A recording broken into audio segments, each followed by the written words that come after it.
लंबो पंचायत रे आरंभ होला धान मंडी उद्घाटन कले मंत्री प्रीतिरंजन खड़ाई।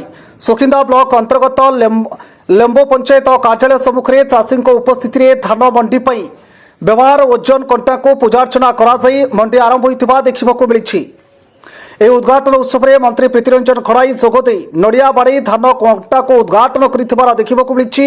दुई जण मिलर सांतुका और रथ ए धान नेबाई व्यवस्था करा जाइछि। आज प्रथम दिन में 500 क्विंटाल धान 16 जन चाषी क्रय करा जाइथिबा सूचना मिली। चाषी मानक टंकार उपयुक्त प्राप्य जोगाई देव ए धान मंडी। यह द्वारा लेम्बो पंचायत और बंधगा पंचायत सिंगाड़िया कबाट सांतरापुर बंधगा मानतीरा रांकिया कंटापाल कोइलर शताधिक चाषी माने उपकृत हेबे। ए कार्यक्रम में मंत्री सहित सुकिंदा ब्लॉक अध्यक्ष दिव्यरंजन बराल लेम्बो पंचायत सरपंच कल्पना पात्र बाबुली पात्र समेत बहुत चाषी और स्थानीय बासिंदा माने उपस्थित थिबा देखिबाकू मिलिछि।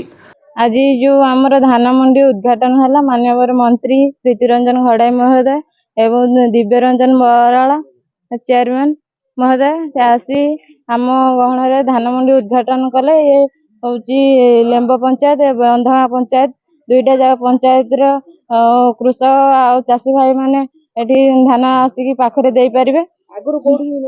आगरू आमर दुधजरी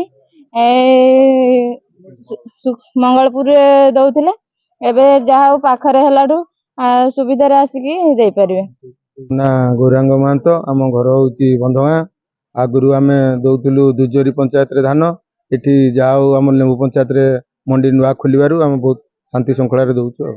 एटी लेम्बू पंचायत प्लस बंधगा पंचायत एटी मिनिमम 1200 ରୁ 1500 चाषी अच्छा जो चाषी आगु बहुत हैरान होते दुधजरी पंचायत को जाऊे सुकिंदा को जाऊे धान दवापाई से माने वर्तमान गोटे खुशीर माहौल भितर गढ़ी उठी जोटा कि आज प्रीतिरंजन बाबू आमर बराल बाबू चेयरमैन से आसी आज उद्घाटन करिसेंती। जा हूँ लोक बहुत शांति श्रृंखला धान देवे आ उपकृत मूल्य भी पाइबे।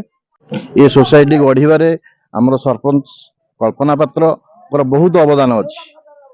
तत्सहित आमर लोकल जो रहिले बाबुली पात्र हो कि आमर स्थानीय पिला मानकर बहुत अवदान अच्छी।